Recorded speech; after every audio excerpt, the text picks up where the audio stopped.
বিজয় কোন কওম সম্প্রদায় কারো উপরে জয়লাভ করা, এটা আল্লাহ তাআলার নিয়ামত। 1971 সালে 16 ডিসেম্বর বাংলাদেশ পাকিস্তানের উপরে যুদ্ধে জয়লাভ করেছিল। এজন্য এই দিবসকে 16 ডিসেম্বর আমাদের দেশে উদযাপন হয় বিজয় দিবস বলে।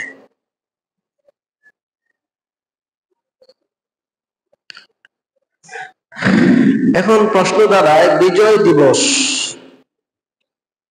মুসলমানরা কিভাবে উদযাপন করবে?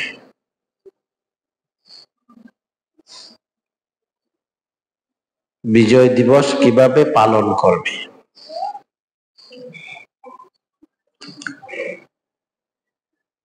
দেখুন, ইসলামের ফাতে মক্কা, মক্কা বিজয় হয়েছে। সাহাবায়ে কেরাম নবী করিম সাল্লাল্লাহু আলাইহি ওয়াসাল্লাম মক্কা ত্যাগ করে গিয়েছিলেন কাফেরদের জ্বালা যন্ত্রণা সইতে না পারে আল্লাহর হুকুমে। পরে আবার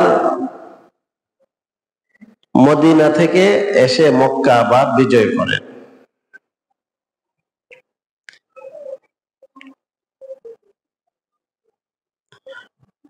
আচ্ছা, বলেন তো দেখি, আপনারা কি কখনো শুনেছেন বিজয় দিবস, মক্কা বিজয় দিবস ইসলামে কেউ করেছে?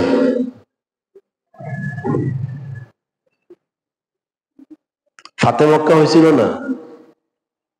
মক্কা তো বিজয় করছিলেন সাহাবায়ে কেরামকে নিয়ে। এই পর্যন্ত কি কোন মুসলমান রাষ্ট্রে যেই দিন মক্কা বিজয় হয়েছিল ওই দিনকে কেন্দ্র করে বিজয় দিবস উদযাপন করছে? আমি একটা মূল আলোচনা আপনাদেরকে শোনাইতে চাইতেছি, একটা বিষয় বুঝাইতে চাইতেছি।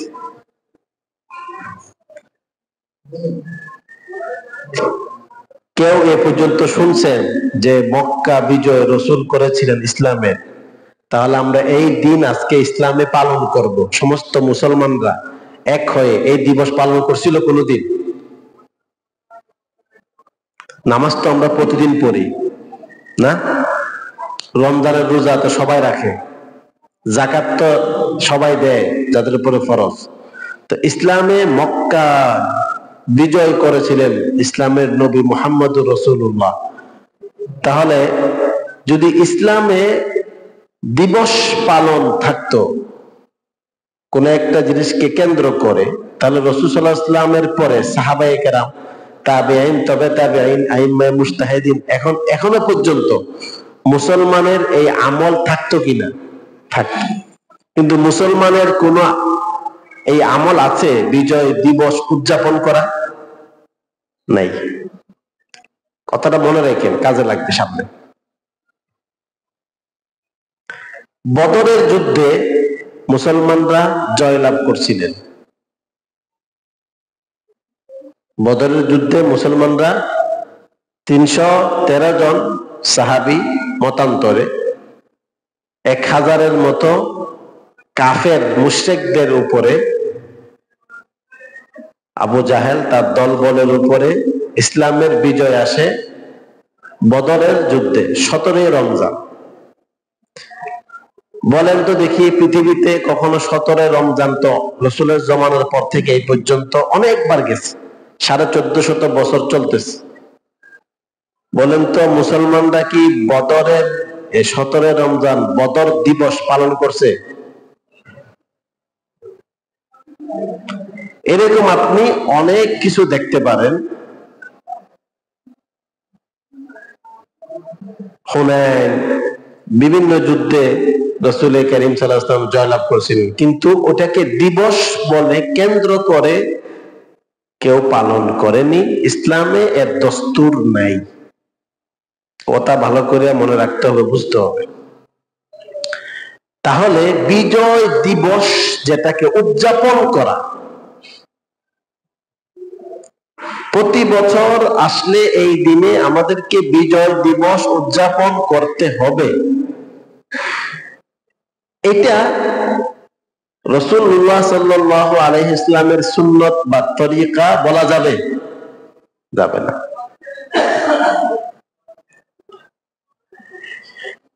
এজন্য বিজয় দিবস পালন যে বিষয়টা, দিবস পালন ইসলামের কোনো জরুরি বিষয় নয়, সুন্নত নয়। তবে হ্যাঁ, কেউ যদি কোথাও কেউ বিজয় অর্জন করে ওটাকে দিবস হিসেবে পালন না করে কোথাও কোনো সময় যদি বিজয় আসে, এটা একটা নিয়ামত, নিয়ামতের শুকরিয়া আদায় করার নিয়ম আছে। দুইটা কথা বললাম। একটা হলো যে ওই দিনকে কেন্দ্র করে বিজয় দিবস প্রতি বছর উদযাপন করা, এটা একটা বিষয়। আরেকটা হলো বিজয় চলে আসলে ইসলামে কিছু দিক নির্দেশনা আছে, যেহেতু এটা আল্লাহর নিয়ামত, ওই নিয়ামতের শুকরিয়া কিভাবে আদায় করতে হবে ওই বিষয়টা ইসলামে আছে। কিন্তু ওটাকে দিবস বানিয়ে প্রতি বছর উদযাপন করা যে তরিকা, ওটা ইসলামের মৌলিক তরিকার ভিতরে পড়ে না। তবে হ্যাঁ, কেউ যদি এটাকে উদযাপন করে শরঈ নিয়ম কানুনের ভিতরে থেকে, বাইরে না, ওটাকে না জায়েজও বলা যাবে না। সুন্নত বলতেছি না, সুন্নত না।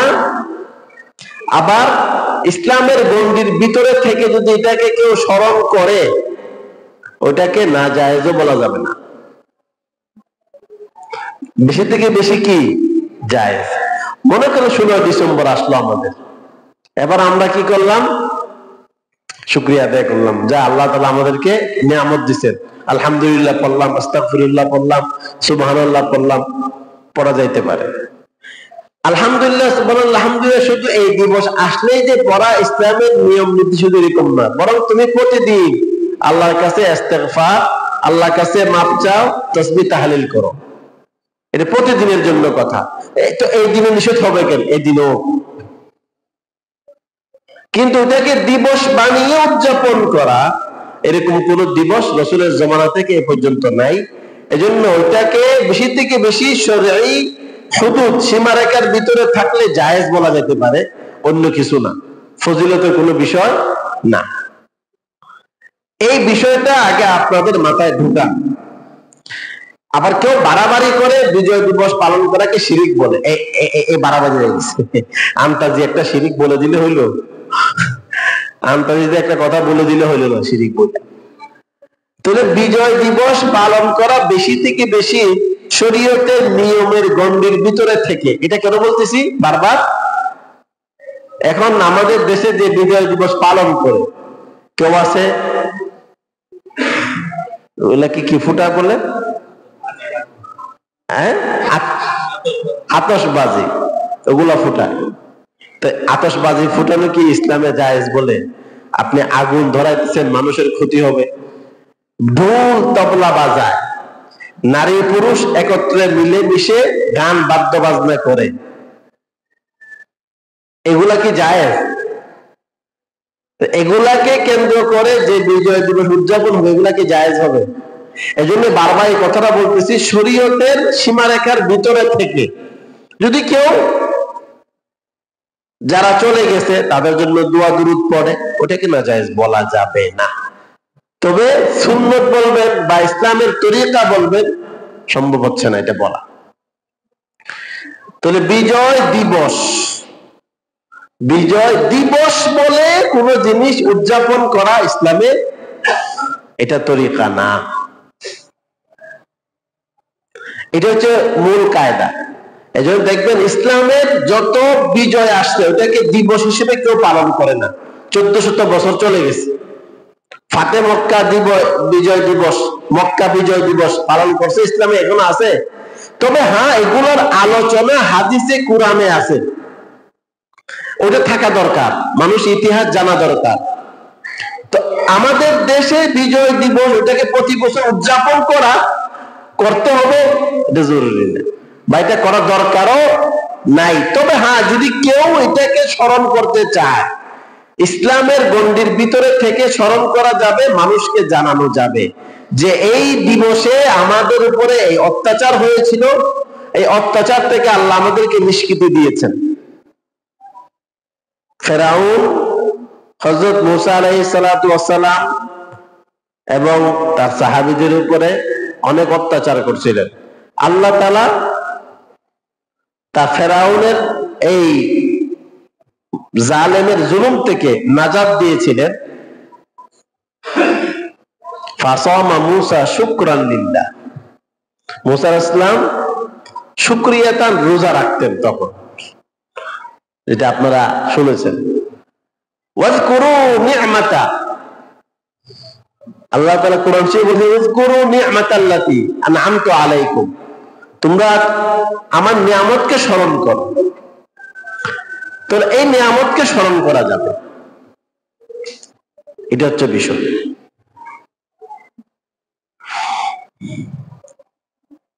প্রকৃত বিজয় আমাদের এখনো হয়নি, হয়েছে। পাকিস্তান থেকে আমরা 1971 সালে বিজয় লাভ করলাম। বিজয় লাভ করার পরে আমরা এই পর্যন্ত কি করছি বলেন, কি করছি? একটা মানে পাকিস্তানিরা আমাদের উপরে জুলুম করতো, অত্যাচার করতো, যদিও বা ইতিহাসে কিছু বিকৃতি আছে, অত্যাচার করতো, জুলুম করতো। আচ্ছা, ওদের জুলুম থেকে আমরা স্বাধীনতা লাভ করলাম, স্বাধীনতা পাইলাম। পাওয়ার পরে আজকে 53 বছর যাবত পাকিস্তানের গোলামি থেকে বের হয়ে আমাদেরকে ঢুকতে হয়েছে ইন্ডিয়ার গোলামি, ঢুকতে হয় নাই। আজকে দেখেন ইন্ডিয়া যে আমাদের উপরে 53 বছর 50 বছর যে গোলামের জিঞ্জির পরিয়ে রাখছিল, যার দলিল কি? এটার চাক্ষুষ প্রমাণ হচ্ছে বর্তমান সময়, যখন একটু করে আপনি ইন্ডিয়ার আপনার প্রাপ্য অধিকারের কথা বলছেন, বাস এতটুকু, আপনার প্রাপ্য অধিকারের কথা যখন আপনি বলছেন, তখন তারা ফুঁসে উঠতেছে, কিরে ভাই, আমি তো তোমাকে মারবো ধরবো বলতেছি না, প্রাপ্য অধিকারের কথা বলতেছি। তুমি পার্শ্ববর্তী দেশ, তোমার সাথে আমার সম্পর্ক হবে বন্ধুত্বপূর্ণ, তোমার সাথে আমার সম্পর্ক দাস এবং মুনিবের নয়। তুমি মুনিব, আমি দাস, তুমি প্রভু, আমি তোমার গোলাম, এই সম্পর্ক না। পাকিস্তানের সাথে আমাদের সম্পর্ক বন্ধুত্বের যেমন হবে, ঠিক তেমনি ভাবে তোমার সাথে আমার সম্পর্ক বন্ধুত্বের হবে। তোমার সাথে আমার পানির হিস্সা বন্ধুত্ব হিসেবে বন্টন হবে। তোমার দেশের বর্ডার আমার দেশের বর্ডারে, তুমি আমার উপরে জোর করে ঢুকতে পারবা না, বন্ধু হিসেবে থাকবা। যখন এই কথাটা আমরা বলতেছি, তখন ইন্ডিয়া ফুঁসে উঠছে, উঠে কি বলতেছে আমাদের উপরে? যে পাকিস্তানি রাজাকাররা এই দেশ দখল করে ফেলছে। ইউনূস সরকার কি রাজাকার? ডক্টর ইউনূস যদি রাজাকার বানিয়ে দেয়, দুনিয়াতে তো আর কেউ মুক্তিযোদ্ধা আর নাই, মানে বাংলাদেশে কেউ নাই, সব রাজাকার। এই বেচারা আমেরিকা লন্ডন থেকে আসছে, রাজাকার কেন? বেশি থেকে বেশি আমেরিকান বানাইতে পারে, রাজাকার বানাইতে পারে? রাজাকার বলছে চেতনা ব্যবসা। আর এই ক বছর 15 বছর নেই চেতনা ব্যবসা করছে। যে কি ব্যবসা? চেতনা, 71 চেতনা ব্যবসা, ব্যবসা শেষ। তাহলে পাকিস্তান থেকে যে আমরা বিজয় লাভ করলাম, এটা প্রকৃত বিজয় হয় নাই, এটা বুঝাতে চাইতেছে। ওটা প্রকৃত বিজয় হয় নাই। বিজয় হবে কখন? যদি কোন সম্প্রদায় কারো উপরে বিজয় লাভ করে, তখন দুই ধরনের কাজ করে। ওই দুই ধরনের কাজের কথা আল্লাহ তাআলা কুরআন মাজিদে বলছেন। আপনারা বিলকিসের কাহিনী শুনছেন, হুজুররা আগে বলতো ওয়াজ, এগুলো এখন কম বলে। সুলাইমান আলাইহিস সালাতু ওয়াস সালাম এবং বিলকিসের কাহিনী, মালিকায়ে সাবা বলা হয়। বিলকিসের কাহিনী মুরব্বিরা আগে শোনার কথা। সূরাতুস সাবা মুস্তাকিল স্বতন্ত্র একটা সূরা আছে। সুলাইমান আলাইহিস সালাতু ওয়াস সালামের একটা ঘটনা বর্ণনা করতে গিয়ে বিলকিসকে সুলাইমান আলাইহিস সালাতু ওয়াস সালাম দাওয়াত দিবেন।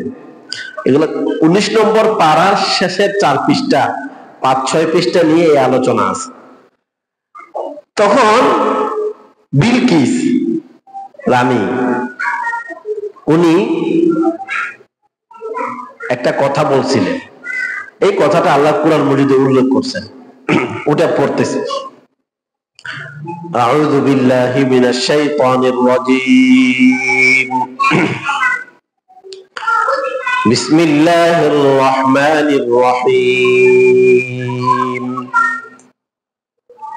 قالت إن الملوك إذا دخلوا قرية أفسدوها وجعلوا أعزة أهلها أذلة وكذلك يفعلون। মালিকায়ে সাবা বিলকিস বলছেন, قالت إن الملوك إذا دخلوا قرية, যখন কোন রাজা বাদশা কোন দেশ গ্রাম বিজয় লাভ করে, ওটাকে প্রবেশ করে, তখন সে দুইটা কাজ করে।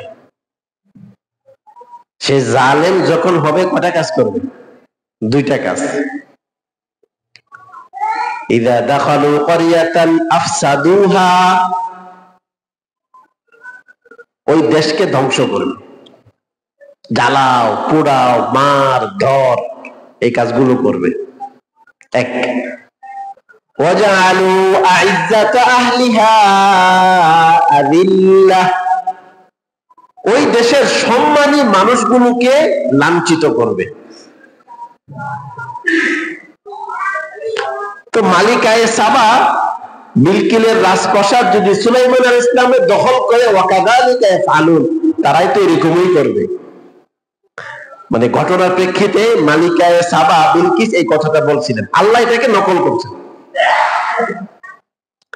তো সুলাইমান আলাইহিস সালাম পৃথিবী শাসন করছেন, উনি যখন মালিকায়ে সাবা দেশ দখল করবেন, তাহলে তো উনি এই কাজটাই করবেন। যদি সুলাইমান আলাইহিস সালাম এই কাজ করেন না, উনি তো নবী। এরপরে ঘটনা এগুলো অন্য। আমি এখানে একটা জিনিস বুঝাইতে চাইতেছি, যদি কোন দেশ আরেকটা দেশের উপরে বিজয় লাভ করে, কোন সম্প্রদায় আরেকটা সম্প্রদায়ের উপর বিজয় লাভ করে, বিজয় লাভ করার পরে দুই ধরনের জিনিস আমাদের সামনে আসে। সে যদি জালেম হয়, এই দুইটা কাজ করবে। দেখেন কোরআন মাজিদে সংক্ষিপ্ত ভাষায় এই দুইটা কথা বলছে, এটার ভিতরে সব চলে আসছে, সব চলে আসছে। মনে করেন পাকিস্তানিরা আমাদের উপরে জুলুম করছে, ঠিক আছে না?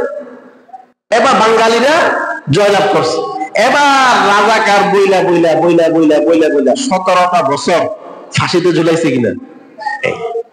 দেশকে ধ্বংস করছে কিনা? করছে। সে জালেম নাকি মুনসিফ ইনসাফকারী, এটার দ্বারা আপনারা বুঝেন, কোরআন শরীফে এই ভাষার দ্বারা। সম্মানিত মানুষগুলোকে লাঞ্ছিত করবে, করছে কিনা? যারা সম্মানিত ছিল, আলেম উলামা নির্দোষ, ওদেরকে লাঞ্ছিত করে নাই? 16 বছর তো করছে। যখন স্বাধীনতা অর্জন হয়েছে, বিজয় লাভ করছে, তখনই শুরু হয়ে গেছে। আমার আব্বাজান বলতেন, পাকিস্তান যখন বাংলাদেশ স্বাধীন হয়েছে, রাজাকার রাজাকার বলে বলে যাদের মানে পরিচিত ছিল, তাদেরকে মারার জন্য যারা মোটা তাজা ছিল, একটা গুলি পর্যন্ত ব্যবহার করে নাই, লাঠিয়ে লাঠিয়ে মারছে। আমার আব্বা বলছেন, আমার আব্বু তো অনেক আগের মানুষ, হ্যাঁ মোটা মানুষ, দৌড়িয়ে যাইতে পারবে না তো কই যাবে, তাকে লাঠিয়ে লাঠিয়ে মারছে। গুলি একটা খরচ করবে, কিন্তু দরকার আছে একটা গুলি, একটা বুলেট খরচ করা দরকার আছে? দরকার নাই, মারছে। তাহলে এই যে 2024-এর কথাই বলেন, ছাত্র আন্দোলনের মাধ্যমে বলতেছে তারা স্বাধীনতা অর্জন করছে, দেখিয়ে না স্বাধীনতা কতদিন থাকে। তারপরে কি হয়েছে, পুলিশ গুলারে উল্টাইয়া উল্টাইয়া আগুন দিয়ে ফোড়াত দিছে, দেয় নাই? ঘর বাড়ি জ্বালাই দিছে, দেয় নাই? এই এটা সহি হয় নাই, ভুল হয়েছে, গুনাহ হয়েছে। হুজুর আপনারা তো এখন ধরে নিয়ে যাবেন, ধরে নিয়ে গেলে হক কথা বলতে হবে, এটা সহি না, ভুল হয়েছে। আইন নিজের হাতে উঠে নিচ্ছে, তাদেরকে আইনের আওতায় এনে আইন যেভাবে প্রক্রিয়া, সেই প্রক্রিয়া তাদের বিচার করা উচিত ছিল। তুমি যে এই কাজটা করছো এটা ভুল হয়েছে, বুঝতে পারলাম? আইন নিজের হাতে উঠে নেওয়া জায়েজ নাই, জায়েজ হবে। এখানে বাড়াবাড়ি হয়ে গেছে। যদিও বা জালেমরা জুলুম করছে, ফল ভোগ করছে, স্বাভাবিক। তো এই জুলুম কেউ কারোর উপরে যখন স্বাধীন হয়, বিজয় লাভ করে, মানুষ ওই দেশকে ধ্বংস করে বিপর্যস্ত একটা দেশ বানিয়ে ফেলে এবং সম্মানিত মানুষগুলোকে লাঞ্ছিত করে। এই দুইটা কাজ করে জালেমরা। এই কোরআন মজিদের এই দুইটা বিষয় উল্লেখ করছেন। এবার আপনি একবারে আদম থেকে নিয়ে এই পর্যন্ত দেখেন, কোন জালেম সম্প্রদায় যখন কোন দেশের উপরে কর্তৃত্ব অর্জন করতে পারছে, এই দুইটা কাজ করছে। আপনারা জানেন তাতারি ফিতনা, মঙ্গল ফিতনা, মঙ্গোলীদের যে ফিতনা, ওগুলা সম্পর্কে আপনাদের জানা আছে? এই মঙ্গোলিয়ান যারা ছিল, তারা হিংস্র প্রাণীর মতো ছিল, তারা এই কাজগুলো করত। শুধু যে এই কাজ করতো এরকম না, ইতিহাসে এমনও আছে ছোট ছোট বাচ্চাদেরকে তারা গ্রিল বানাইছে, গ্রিল বানায় খাইছে। এই পর্যন্ত এগুলো সব ইতিহাসের পাতায় আছে। ছোট ছোট বাচ্চাদেরকে ওরা মুরগি গ্রিল আছে না, জ্ঞান পতন কাজে বেছে, ও গ্রিল বানাইয়া পর্যন্ত ওরা খাইছে। মানে পুরো দেশ জ্বালিয়ে পুড়িয়ে ছারকার করে দিত। জালেমরা এই কাজগুলো করত। তাহলে যেই দেশ কেউ দখল করার পরে এই কাজগুলো করবে, বুঝতে হবে তারা কি জালেম। বিজয় অর্জন করার পরে এটা হচ্ছে এক ধরনের মানুষের কাজ। আরেক ধরনের মানুষের কাজ কি হবে? বিজয় অর্জন করার পরে ভালো মানুষ যারা, তাদের কাজ কি হবে? ওটা কোরআন মাজিদে আল্লাহ তাআলা বলতেছেন, আউযু বিল্লাহি মিনাশ শাইতানির রাজীম, الذين إن مكناهم في الأرض أقاموا الصلاة وآتوا الزكاة وأمروا بالمعروف ونهوا عن المنكر ولله عاقبة الأمور। আল্লাহ তাআলা কোরআন মাজিদে বলেন, যাদেরকে আমি আমার এই পৃথিবীতে শাসন ক্ষমতা দান করব, তারা এই পৃথিবীতে চারটা কাজ করবে। এক নম্বর হচ্ছে আকামুস সালাহ, তারা নামাজ প্রতিষ্ঠা করবে। ওয়া আতাউজ যাকাত, তারা যাকাত প্রদান করবে। ওয়া আমারু বিল মারুফ, সৎ কাজের আদেশ দিবে। ওয়া নাহাউ আনিল মুনকার, অসৎ কাজ থেকে তারা নিষেধ করবে। তবে যখন শাসন ক্ষমতা আসবে, কর্তৃত্ব আসবে, এই চারটা কাজ করবে যারা, তারাই ইনসাফ, মুনসিফ, ইনসাফকারী। এক নম্বর কি? নামাজ প্রতিষ্ঠা করবে। নামাজ এটা কার হক? আল্লাহর হক। বিশেষ করে নামাজের কথা বলা হয়েছে। এরপরে ওয়াতাউজ যাকাত, যাকাত দিবে। যাকাত এটা কার হক? বান্দার হক, গরিবের হক। ওয়াফি আমওয়ালিহিম হাক্কুল লিসাইলি ওয়াল মাহরুম, তোমার মালের ভিতরে, তোমার ধন সম্পদের ভিতরে গরিবের হক রয়েছে। ইন্নামাস সাদাকাতু লিল ফুকারা'i ওয়াল মাসাকিন ওয়াল আমিলিনা আলাইহা ওয়াল মুআল্লাফাতি কুলুবুহুম ওয়া ফির রিকাব ওয়াল গারিমিনা ফি সাবিলিল্লাহি ওয়া ইবনিস সাবিল। তোমাদের মালগুলো এই ক্যাটাগরির মানুষদেরকে দিতে হবে। ফুকারা, ফকিরদেরকে দিতে হবে। মাসাকিন, মিসকিনদেরকে দিতে হবে। শেষ পর্যন্ত যারা অভাব অনটনে আছে তাদেরকে দিতে হবে। তাহলে বান্দার মালের ভিতরে গরিবের হক আছে কিনা? আছে। তাহলে আয়াতের এক অংশে আকামুস সালাহ, নামাজের কথা বলা হয়েছে, আল্লাহর হকের কথা বলা হয়েছে। আয়াতের এর পরের অংশে বলা হচ্ছে ওয়াতাউজ যাকাত, যাকাত আদায়ের কথা, বান্দার হকের কথা বলা হচ্ছে। তাহলে কেউ যদি ক্ষমতা পায়, কোন দেশে কর্তৃত্ব অর্জন করে, তার এই দুইটা কাজ করতে হবে আগে। একটা হচ্ছে আল্লাহর হক প্রতিষ্ঠা করতে হবে, 2 নম্বর হচ্ছে বান্দার হক সঠিকভাবে পৌঁছিয়ে দিতে হবে। আল্লাহর হক দিবেন নামাজ, বান্দার হক দিবেন ওয়া আমারু বিল মারুফি ওয়া নাহাউ আনিল মুনকার, সৎ কাজে আদেশ দিবেন। সৎ কাজে আদেশ, সৎ কাজে আদেশ কি? যত ভালো কাজ আছে অসৎ কাজ থেকে নিষেধ করবে। সৎ কাজে আদেশ তো দেয়, ওটা হুজুররাও করে। এটা করলে আপনারাও আমাদেরকে ভালো পান। আল্লাহ তাআলা আরেকটা আদেশ দিয়েছেন ওয়া নাহাউ আনিল মুনকার, অসৎ কাজ থেকে নিষেধ করবে। ওই কাজটার দায়িত্ব যখন হুজুররা মাথায় নেয় তখন তাকে আপনারা বলেন জঙ্গি। তখন ওনাকে কি বলেন? জঙ্গি।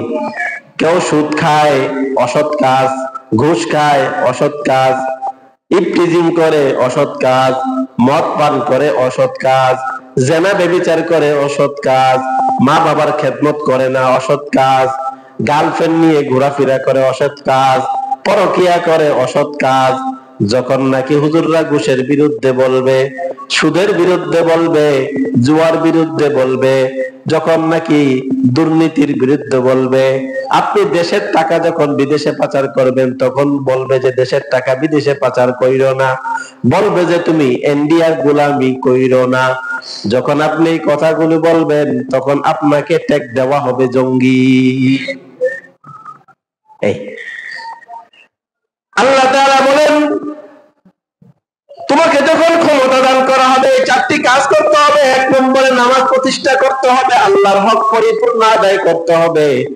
2 নম্বরে বান্দার হক ঠিকভাবে আদায় করতে হবে। 3 নম্বরে সৎ কাজে আদেশ দিবা, অসৎ কাজে নিষেধ করবা। এই 4টা কাজ যদি করো তাহলে তোমার বিজয় যেটা অর্জন করেছো এটা সফল বিজয়। আর যদি এই 4টা কাজ করতে না পারো তাহলে তুমি যে বিজয় অর্জন করলা এটা সফল বিজয় নয়, ওইটার নাম কেবস্তে বিজয়। ওই বিজয়ের মাধ্যমে তোমার কাছে গোলামি আবার ফিরে আসবে, সঠিক বিজয় তুমি অর্জন করতে পারো নাই।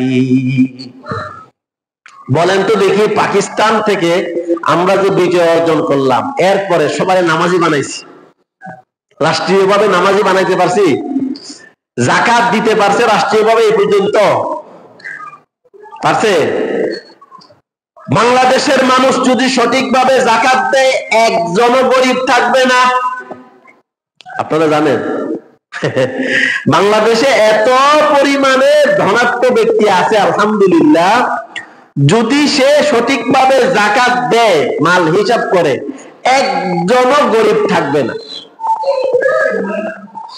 এবার দেখেন ইসলাম কি তরিকা, ইসলাম পূর্ণাঙ্গ জীবন ব্যবস্থা, ইসলাম শান্তি ধর্ম এমনি বলতেছে না। এমন যাকাত ইসলামের মূল 5টা স্তম্ভের ভিতরে একটা। এই যাকাত দেওয়ার কথা ফরজ যাদের উপরে, এই যাকাত যদি কেউ দেয় দরিদ্র বলতে কিছু কিছু থাকবে? থাকবে না। এটা ইসলামের অর্থনৈতিক বিষয়, ইসলামের কি অর্থনৈতিক মূল বিষয় যাকাত। যাকাত মানে সুদী লেনদেনকে মূলোৎপাটন করা। সুদ দিবে না আপনাকে, আপনার জরুরত, আপনাকে এখন আমি কি দিয়ে দিচ্ছি? যাকাত দিয়ে দিচ্ছি। তো যাকাত দিয়ে দিলে আপনি আপনার টাকা নিয়ে আরামসে চলতে পারবেন। এরপরে যদি আপনার সুযোগ হয় আপনি ব্যবসা বাণিজ্য করলে বড় লোক হয়ে গেলেন, আপনি আবার যাকাত দিবেন, তো আপনি আর গরিব রইলেন? গরিব রইলেন না। তো যাকাতের মাধ্যমে স্বাবলম্বী হয়। কিন্তু ইহুদি খ্রিস্টানদের অর্থনৈতিক ব্যবস্থা কেমন দেখেন, তারা এমন ভাবে বিশ্বব্যাপী মানুষদের মালগুলো শোষণ করছে, মানুষের মালগুলো এমন ভাবে তাদের পকেট থেকে নিয়ে যাচ্ছে। গরিব বাবা রিক্সা চালায়, রিক্সা ভাড়া, রিক্সা চালাইয়া 300, 400, 500 টাকা পায়। একজন ফকির মনে করেন সারাদিন ভিক্ষা করে 100 টাকা পাইলো, সে যখন নাকি খাবার কিনতে গেল, পেঁয়াজ কিনতে গেল, গরিবের জন্য 100 টাকা পেঁয়াজ, ধনীর জন্য 100 টাকা পেঁয়াজ। বলেন তো দেখি 100 টাকা যেই মহিলা, যেই ভিক্ষুক সারাদিন ভিক্ষা করে অর্জন করলো, এখন পেঁয়াজ কিনতে গেলে সে 100 টাকা দিয়ে কিনা ইনসাফ নাকি আরো কম দিয়ে কিনতে হবে? আরো কম দিয়ে। কিন্তু ইসলাম যদি শাসন ব্যবস্থা থাকতো, ওই মহিলার জন্য আলাদা একটা ব্যবস্থা করতো ইসলামী হুকুমত। আমির বলতো যাদের ইনকাম দৈনিক এত টাকা, মনে করো ফকির মিসকিন, তোমাদের জন্য চাউলের কেজি এত, চাউলের কেজি যদি স্বাভাবিক 100 টাকা হয়, 80 টাকা হয়, তোমাদের জন্য হবে 30 টাকা। পেঁয়াজের কেজি যদি সবার জন্য 100 টাকা হয়, তোমার জন্য হবে 30 টাকা। ইসলামী শাসন ব্যবস্থা এরকম হইতো। কিন্তু কাকে বুঝাইবো কার কথা? এই আপনারা বসছেন এখানে, আপনাকে আমি নামাজের কথা বললে নামাজ পড়বেন, কিন্তু যদি বলি ভাই ইসলামী হুকুমত কায়েমের জন্য একটু চেষ্টা করেন, তখন আপনি আগে পলায়ন করেন। আপনি ভোট দিবেন গিয়ে কাকে? ওই আপনি ভোট দিবেন হয়তো আওয়ামী লীগকে নাকি বিএনপি কে। বলেন তো দেখি, আওয়ামী লীগ বিএনপি কে ভোট দেন, আপনি কাকে ভোট দিলেন? গণতন্ত্রকে ভোট দিলেন। গণতন্ত্র কার তৈরি? আব্রাহাম লিঙ্কনের তৈরি। আব্রাহাম লিঙ্কন কোন দেশের? আমেরিকার। বলেন না দেখি, খ্রিস্টান না মুসলমান? খ্রিস্টান। সারা বিশ্বে গণতন্ত্র চলে। গণতন্ত্রের মাধ্যমে এই যে ট্যাক্স গুলো নিয়ে যাচ্ছে আমাদের থেকে, গরিবের উপরে জালেমরা জুলুম করে টাকাগুলো নিয়ে যাচ্ছে। জাকাতের কোনো ব্যবস্থা নাই। পারলে আরো জাকাত হুজুরদের থেকে নেওয়ার চেষ্টা করে। শুনছিলাম হাসিনা থাকতে জাকাতের মাল নেওয়ার একটা ব্যবস্থা করছিল, পারছে কিনা জানি না। জাকাতের মাল পর্যন্ত তাদের কোষাগারে নেওয়ার চিন্তা ফিকির করছিল। বলেন তো দেখি মুসলমান, যদি আপনি ইসলামী রাষ্ট্র কায়েম করেন, সুদী লেনদেন বন্ধ হয়ে যাবে, ঘুষগুলা বন্ধ হয়ে যাবে, মানুষ যারা গরিব গুরাবা আছে তারা সঠিকভাবে চলতে পারবে। আর যদি ইসলামী হুকুমতের পিছনে মেহনত না করেন, গণতান্ত্রিক এই ধারায় চলতে থাকেন, তাহলে ব্যাংকগুলোতে সুদী লেনদেন বাড়বে। বিশ্বব্যাপী ইহুদি খ্রিস্টানরা সুদকে এমন ভাবে বাড়াইছে, প্রত্যেকটা ব্যাংকের ভিতরে সুদী লেনদেন। মানুষগুলা সুদের সাথে জড়িত হয়ে গেছে। সুদের মাধ্যমে মানুষের পকেট থেকে টাকাগুলো তারা নিয়ে যায়। এই যে টাকাগুলো নিয়ে যাচ্ছে, ইসলামে বলে না না, তুমি টাকা মানুষের পকেট থেকে এভাবে নিতে পারবা না। গরিবদেরকে টাকা নেওয়া তো দূরের কথা, তাকে তোমার পক্ষ থেকে টাকা দান করতে হবে। সুবহানাল্লাহ। বুঝছেন, ইসলামের বিধান হলো যে যাকাত দেওয়া। এবার যদি কোন সরকার প্রধান রাষ্ট্রীয়ভাবে যাকাত দেওয়ার ব্যবস্থা করে, কোনো মানুষ গরিব থাকবে না। পাকিস্তান থেকে বিজয় অর্জন করলেন, কিন্তু যাকাতের ব্যবস্থা করতে পারলেন না। পাকিস্তান থেকে বিজয় অর্জন করলাম, নামাজের ব্যবস্থা করতে পারি নাই। পাকিস্তান থেকে বিজয় অর্জন করলাম, সৎ কাজের আদেশ দিতে পারি নাই। পাকিস্তান থেকে বিজয় অর্জন করলাম, অসৎ কাজ থেকে নিষেধ করলে মাত্র জঙ্গি টেক খাইলাম। তাহলে বলুন তো মুসলমান, পাকিস্তান থেকে যে বিজয় অর্জন করলাম, ওইটা কি সঠিক বিজয়, সফল বিজয় নাকি বিফল বিজয়? বিফল, সফল বিজয় হয় নাই।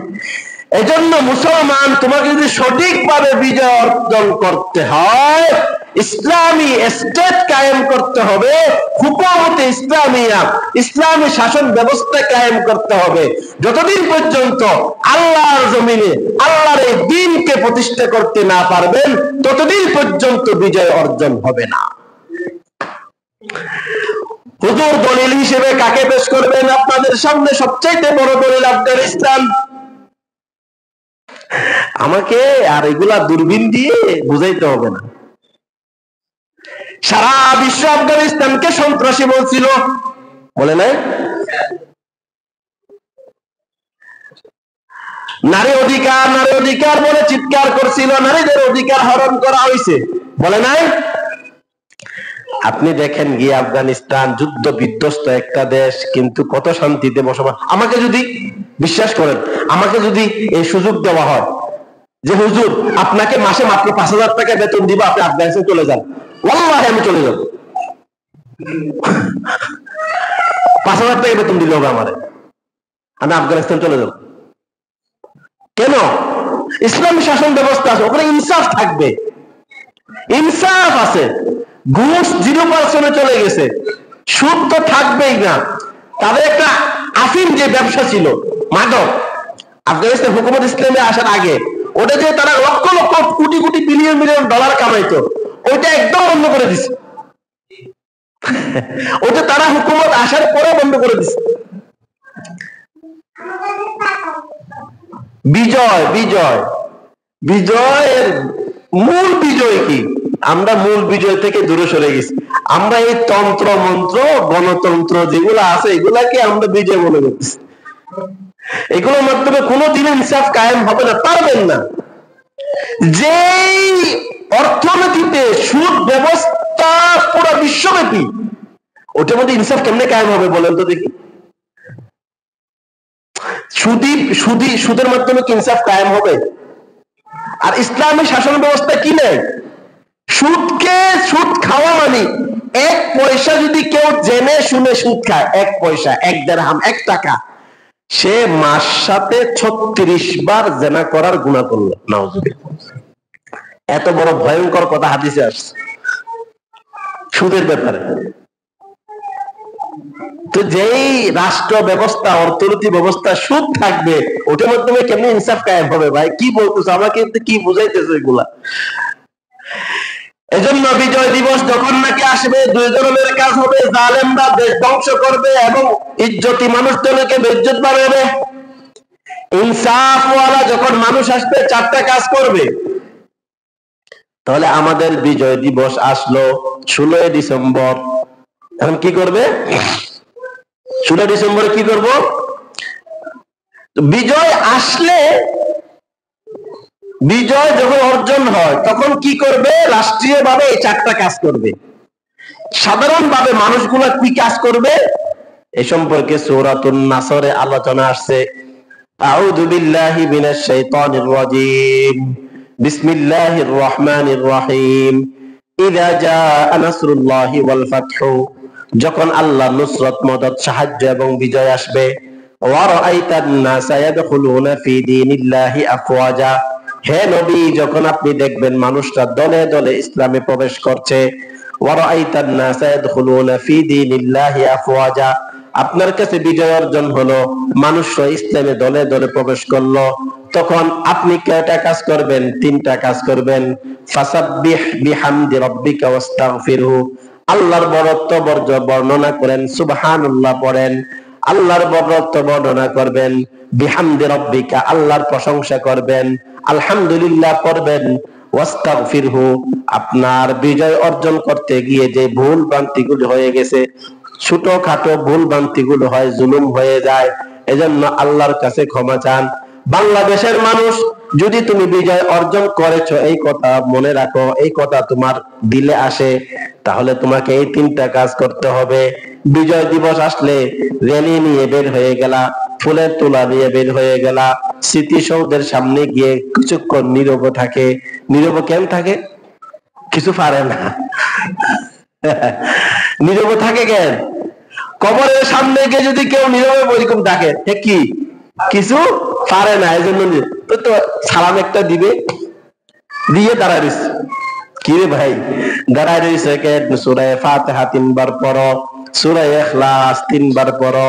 ইখলাস যদি সূরা ইখলাস 3 বার পড়ো, সহিহ বুখারীর হাদিস, ইন্নাহা সুলুসুল কুরআন, 3 বার যদি পড়ো 1 খতম কুরআন মজিদের সওয়াব দান করা হবে।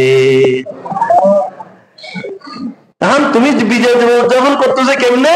ফুলের তোড়া একটা নিয়ে দিছে, খামাকা টাকা ইসরাফ, টাকা অপচয় না ভাই? বলেন তো দেখি, এত টাকা সবাই ফুলের তোড়া নিয়ে যাবে, গার্লফ্রেন্ড বয়ফ্রেন্ড এই সুযোগে নিয়ে যাবে বিচে, হোটেল গুলাকে ভাড়া করবে, করবে না?